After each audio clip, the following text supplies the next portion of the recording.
All right. So now let's understand how does the deposit request on estimates work inside FieldCamp. And it's pretty robust because it tracks every payment or every log that has been made for that particular estimate. So let me show you how it's done. What we'll do is we'll go to the grow module on the left sidebar, and in the estimates, let's create a new estimate for Marian. I'll just add a few line items quickly so we can test it out. Once the line items are added, the rest of it looks good. I'll just add a quick 20% discount so Marian can be happy, and then I'll add the deposit request. The deposit request is I need 50% payment upfront, which is $155, and then I'm just gonna save this out. Once this is saved, over here you will see the deposit is due today of $155.69. There are a few ways of how you can think of this. So first of all, the first one is what you can do is you can collect deposit on this, and over here you will add the specific amount of the deposit that they have paid.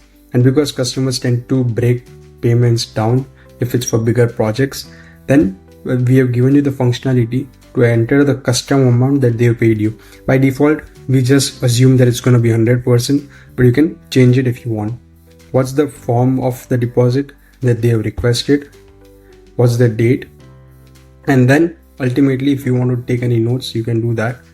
For this one, just for the example purposes, I'm just going to show $120. Once that is done, over here you will see that the deposit of $120.69 was collected. Total was this much. Now remaining deposit we need to collect is for $35, and the required deposit total, which was $155. Now what we can do is either I can preview this as a client, so you just get an idea of what will the customer see, which is something pretty similar, or another thing is we can just convert this into an invoice directly.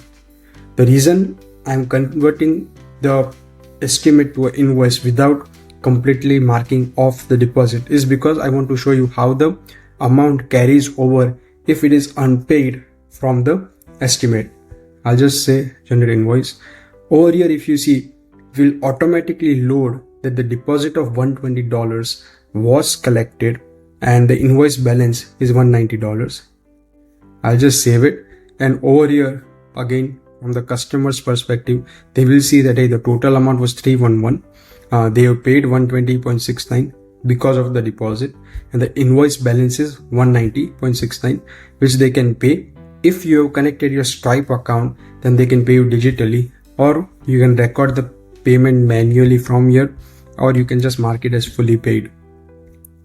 By the way, if you are on the estimate process, for example, then you can still use the Stripe integration to collect the deposit amount upfront using Stripe. So if you have the Stripe account connected, and over here, if you preview it as client, for example, then what the clients will see is something like this, like a pay now button. And using the pay now button, they can just pay you the deposit amount right there and then, and it will come into your account, and all this process of recording will be automatically calculated, so you don't have to do that. But for that, check out our Stripe integration video, which will show you how simple the setup is, because it takes like 5 minutes if you have a Stripe account. And then once the setup is done, basically FieldCamp automatically does the rest of the stuff and customers can start paying you online. But this was the deposit module, and of course you can create workflows. For example, if you go to the workflow templates, there is this workflow, for example, that when an estimate is sent, 1 day after it's done, and if it's still pending, then email it to the customer that hey, the estimate is still pending. 3 days again it will check, and it will say if it's pending again, please approve the estimate. You can create a similar workflow for deposit collection as well. If you have a deposit which is outstanding, if you're waiting for customers to pay the deposit, you can send them the reminder system and set up an automated sales follow-up type of a workflow where we keep following up until they pay the deposit. And once the deposit is paid, we ultimately convert into a job or convert into an invoice using the workflow automation. Thank you.